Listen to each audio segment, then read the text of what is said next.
তালা উপজেলার ৬ নম্বর সদর ইউনিয়নের ৩ নম্বর ওয়ার্ডের জালানলতা গ্রামে যে একটি খাসখাল রয়েছে, বড় একটি দীর্ঘ খাসখাল রয়েছে। সেখানে কিছু কুচক্রী মহল অবৈধভাবে জোর জুলুম করে সেই খাসখাল দখল করে রেখেছেন। স্বাস্থ্যকর অল টাইম ফ্যামিলি কেক, সব সময় অল টাইম হেলদি লাইফ। এবং আমরা নিরুপায় হয়ে বন্যার সময়, বৃষ্টির সময় বন্যা হয়ে গেছিল আমাদের গ্রামে, হাজার হাজার মানুষ পানিবন্দী ছিল। যারা এই অবৈধভাবে এই খাসখাল দখল করে রেখেছে, আমরা চাই এই দখলকৃত যে খাসখালটা সম্পূর্ণ উন্মুক্ত করতে। মাননীয় প্রধান উপদেষ্টার কাছে একটি দাবি রাখবো, আপনি দয়া করে যদি এই আমাদের এই সম্মেলনটা দেখেন, আপনার কাছে যৌক্তিক দাবি রাখবো, আমরা যেন আমাদের অধিকার ফিরে পাই, আমরা যেন আমাদের অধিকার ফিরে পাই।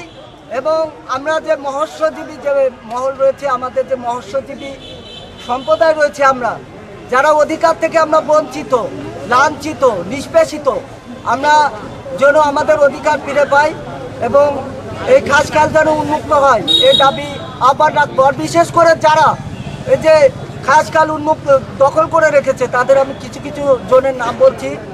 আমাদের গ্রামের প্রভাবশালী একজন ব্যক্তি, তার নাম সৈয়দ সোহেল রানা, এবং তার পাশাপাশি তার যে সহযোগিতা যারা করে, তার মধ্যে একজন অন্যতম জিল্লুর রহমান।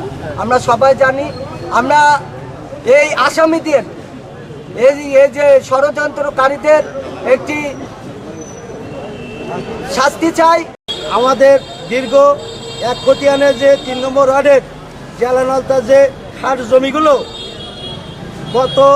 গত ফ্যাসিস্ট সরকারের আওয়ামী লীগের জেলার মৎস্যলীগের সভাপতি জিল্লো সাহেব, তিনি সোহেল নামক এক ঘের মালিকের নামে বেনামে কিনে তারা টেন্ডারবাজি করে খায় এবং পানিবন্দি করে রাখে। সেজন্য আমরা অত্র এলাকায় প্লাবিত হই। আমাদের ৩ মাস এলাকা প্লাবিত থাকে। আমরা সবাই নিকারি কমের মানুষ, আমরা একদিন কাজে না গেলে আমাদের পেটে ভাত যায় না। সেজন্য আমরা 3 মাস প্লাবিত হই। আপনারা সারা বাংলাদেশ দেখেছে, যমুনা টিভি যেয়ে সেখানে মনিটরিং করেছে, তারা বারবার গিয়েছে, ইউনু মহোদয় গিয়েছে, এসএলএন মহোদয় গিয়েছে, সরকারের অনেক দপ্তরের লোক যে সেখানে আমাদের সাথে শেয়ার করে তারা সেই জিনিসগুলো দেখেছে। সেই জন্য আমাদের প্যানেল দাবি, আবারও তারা ষড়যন্ত্র করছে, এই টেন্ডারবাজিরা আবারও ষড়যন্ত্র করছে, সরকারের মাধ্যমে টেন্ডার এনে আমাদের সেই জলাবদ্ধতা করার পায়তারা চালাচ্ছে এবং আমাদের বিভিন্ন হুমকি আঙ্কা দিয়েছে, আমরা মামলার ভয় দেখাচ্ছে। হ্যাঁ, এই কাজের থেকে পিছনের থেকে সরে না গেলে আমাদের মামলা দেবে।